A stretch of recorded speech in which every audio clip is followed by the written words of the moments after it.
Eto na nga, pauwi na nga kami guys. Hindi ko na nabidyoan ng madami kanina kasi nagmamadali na ako kanina. So, kailan kasing magsakay ka muna ng MRT bago ka papunta sa immigration. Ganun ang Malaysia guys. So, maganda-ganda din ito. At eto nga pa, taas na kami guys. Ayan, habang tumataas na din kami guys. O, diba guys? Ang ganda. Kanya nga lang walang music itong cellphone ko, kaya hindi pwedeng malagyan ng music.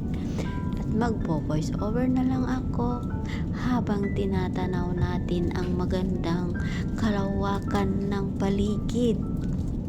At itong kagandaan ng KrisFlyer Elite Gold. O, ayan.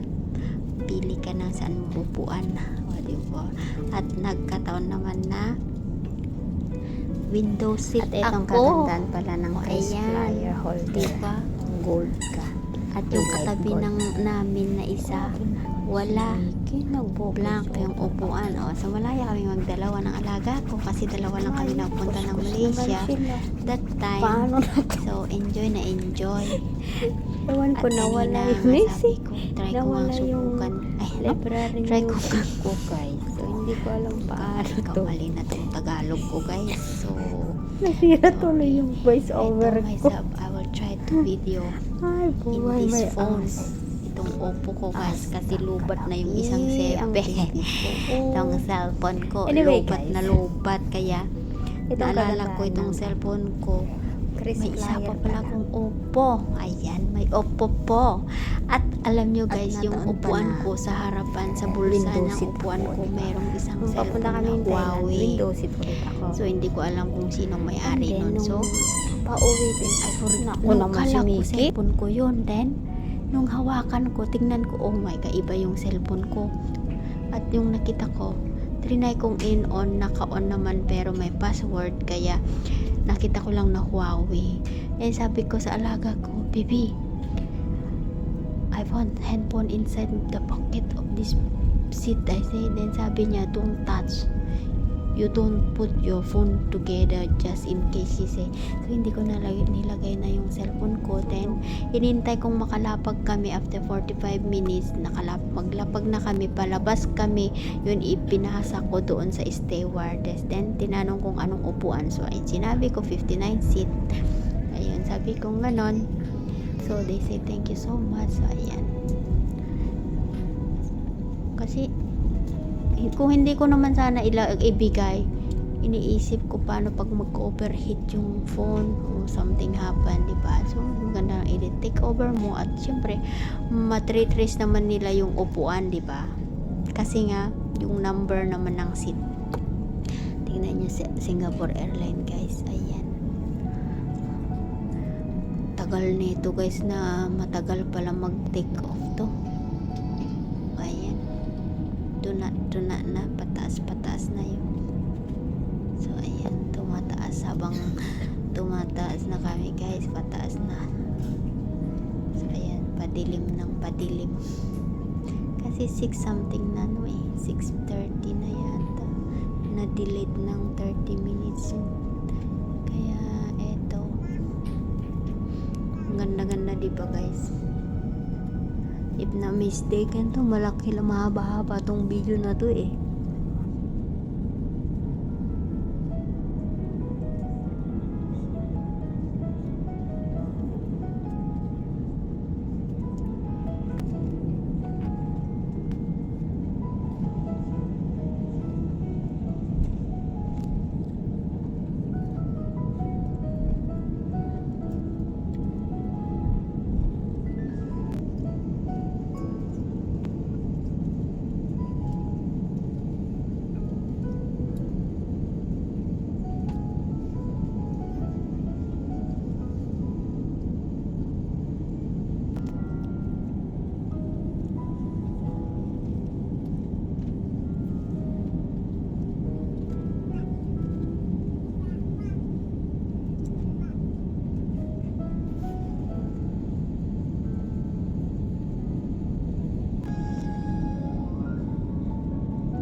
Magalaw din pala ang eroplano guys kapag maulap. At ito nga kasi yung ulap is mas mataas kami kaysa yung ulap. So nadadaanan namin yung ulap. Parang bato ba na nagkakaano din. Rough road ganon. Pag maulap din.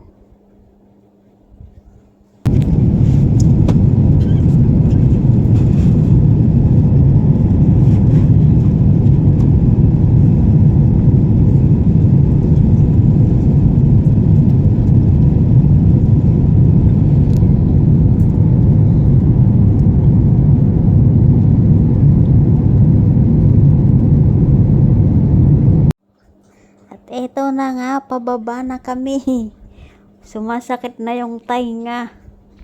Mayroon nang umaawit na bata. Kaya eto guys. Ang ganda, diba? The most beautiful video ever.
Ladies and gentlemen, the seatbelt sign is now off. For your safety, always keep your seatbelt fastened while seated. When the seatbelt sign is on, toilets should not be used and hot beverage service will be suspended. Infants must be carried out from the bassinet and secured with an infant seatbelt. Please approach our cabin crew for assistance. Thank you.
malapit nang bumaba ang eroplano. At malulubat na rin ako. 2% na lang. See you later, guys.